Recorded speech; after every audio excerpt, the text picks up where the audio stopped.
1992 India बदल रहा था। नई इकोनॉमी, नए सपने और एक नया जुनून। Stock market. उस वक्त हर कोई सिर्फ एक नाम जानता था, हर्षद मेहता।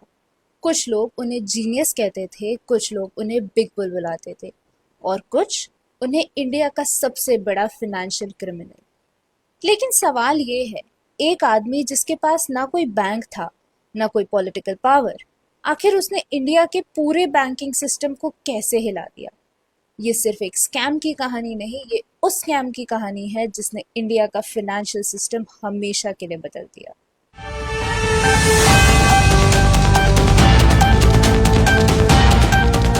1991 इंडिया एक इकोनॉमिक क्राइसिस से गुजर रहा था। फॉरेन एक्सचेंज रिजर्व्स इतने कम हो गए थे कि देश के पास सिर्फ कुछ हफ्तों का इंपोर्ट करने लायक पैसा बचा था। इसके बाद गवर्नमेंट ने एक हिस्टोरिक डिसीजन लिया, इकोनॉमिक लिबरलाइजेशन। प्राइवेट कंपनीज को ज़्यादा फ्रीडम मिली, फॉरेन इन्वेस्टमेंट्स आने लगे, बिजनेस ग्रो होने लगे और पहली बार मिडिल क्लास इंडियंस को लगा कि स्टॉक मार्केट सिर्फ बिजनेसमैन के लिए नहीं, उनके लिए भी है। बॉम्बे स्टॉक एक्सचेंज हर रोज नए रिकॉर्ड्स बना रहा था। हर न्यूज़पेपर शेयर मार्केट की बात कर रहा था। हर चाय की टपरी पर लोग शेयर्स डिस्कस कर रहे थे और इसी भीड़ में एक नाम सबसे तेज चमक रहा था, हर्षद मेहता।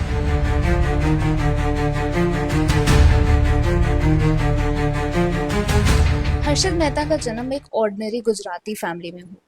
करियर की शुरुआत उन्होंने एक सेल्समैन के रूप में करी, लेकिन उनका असली इंटरेस्ट स्टॉक मार्केट था। वो घंटों ट्रेडिंग और फ्लोर ऑब्जर्व करते, कंपनीज का एनालिसिस करते, मार्केट के बिहेवियर को समझते। धीरे धीरे उन्होंने अपनी ब्रोकरेज फर्म शुरू की और फिर उन्होंने कुछ ऐसे इन्वेस्टमेंट्स किए जिन्होंने उन्हें ओवरनाइट सेलिब्रिटी बना दिया। मीडिया ने उनका नाम रखा द बिग बुल। हर्षद जिस स्टॉक को खरीदते उसकी डिमांड बढ़ जाती। लोग बिना सोचे समझे उनके पीछे इन्वेस्ट करने लगते। Luxury cars, designer suits, 5 star lifestyle. उस वक्त इंडिया में लेक्सस देखना भी रेयर था और हर्षद उसमें बॉम्बे की रोड्स पर घूमते थे। लोगों को लगता था यह आदमी मार्केट का फ्यूचर देख सकता है, लेकिन सच तो कुछ और ही था।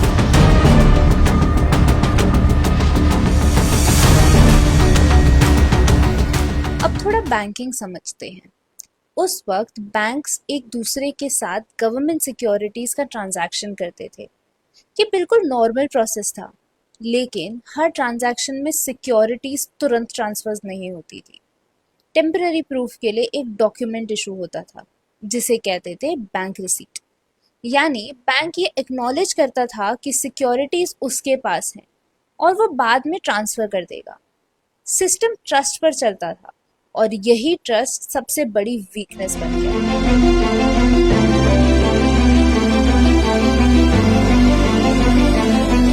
इन्वेस्टिगेटर्स के मुताबिक कुछ बैंक ऑफिशियल्स की मदद से फेक या अनसपोर्टेड बैंक रिसीट्स इशू की गई।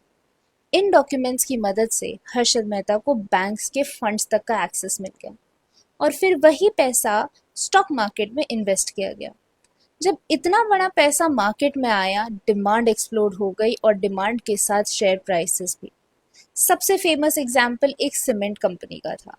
एक वक्त था जब इसका शेयर लगभग ₹200 के आसपास ट्रेड करता था एंड कुछ ही महीनों में ये ₹9,000 के करीब पहुंच गया।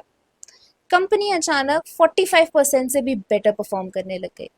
मार्केट में पैसा आर्टिफिशियल था, लेकिन उस वक्त ये बात किसी को समझ नहीं आ रही थी। मीडिया हर्षद को जीनियस बता रही थी, इन्वेस्टर्स उन्हें फॉलो कर रहे थे और बॉम्बे उनके नाम का दीवाना हो चुका था।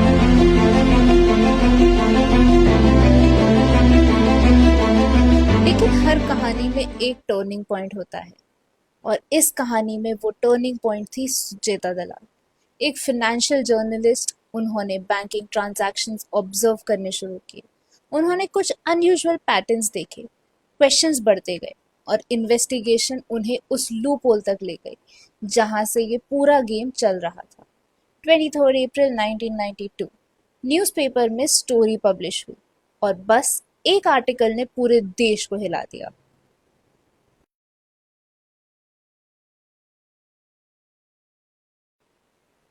जैसे ही सच सामने आया, बैंक्स ने अपना पैसा वापस मांगना शुरू कर दिया, आर्टिफिशियल लिक्विडिटी खत्म हो गई और मार्केट गिरना शुरू हो गया।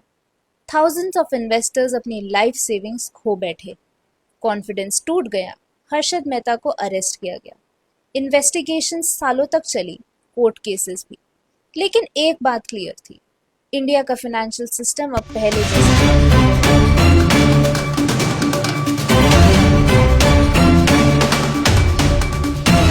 हर्षद मेहता स्कैम के बाद इंडिया ने अपने फाइनेंशियल मार्केट्स को दोबारा डिजाइन किया। सेबी को और पावर्स मिली, पेपर बेस्ड सेटलमेंट्स धीरे धीरे इलेक्ट्रॉनिक सिस्टम में बदलने लगे, ट्रांसपेरेंसी बढ़ी, कंट्रोल्स स्ट्रेंथन हुए। एक स्कैम पूरे सिस्टम के लिए टर्निंग पॉइंट बन गया। लेकिन ये इंडिया का आखिरी फाइनेंशियल स्कैम नहीं था। 17 साल बाद एक और नाम सामने आया। इस बार न कोई स्टॉक मार्केट था, न बैंकिंग लूपहोल। इस बार झूठ लिखा गया था एक कंपनी की बैलेंस शीट से, और उस कंपनी का नाम था सत्यम।